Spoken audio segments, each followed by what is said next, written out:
আসসালামু আলাইকুম।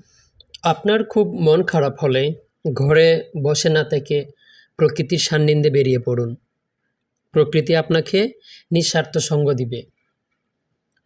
সবাই আপনার কাছ থেকে মুখ ফিরিয়ে নিলেও নদীর জল, শীতল বাতাস, সবুজ গাছগাছালি আপনাকে ডাকবে কাছে যেতে। আপনি যখন অপ্রাপ্তি নিয়ে হতাশায়, তখন কোথাও ঘুরে আসুন।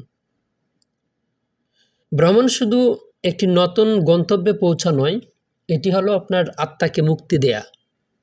নতুন স্থান, নতুন পরিবেশ, নতুন অভিজ্ঞতা আপনার মনকে আরও সতেজ করে তুলবে। প্রকৃতির কাছে গেলে আপনি বুঝতে পারবেন স্রষ্টার অপার এই সৃষ্টির কাছে আমরা কতটা ছোট। এই সৃষ্টি, এই প্রকৃতি আমাদেরকে বিনয়ী করে তোলে। প্রকৃতির নিয়মের মধ্যে প্রতিটি সূর্যাস্ত ভিন্ন, প্রতিটি ঢেউ আলাদা, প্রতিটি যাত্রায় নতুন এক গল্প। প্রকৃতির প্রতিটি স্থান এক ও অভিন্ন সত্তা। তাই যখনই সময় পাবেন প্রকৃতির কাছে যান। প্রকৃতি আপনাকে খালি হাতে ফিরাবে না। প্রকৃতিকে ভালোবাসুন, প্রকৃতিও আপনাকে ভালোবাসবে। ধন্যবাদ সবাইকে। যে যেখানে আছেন ভালো থাকুন,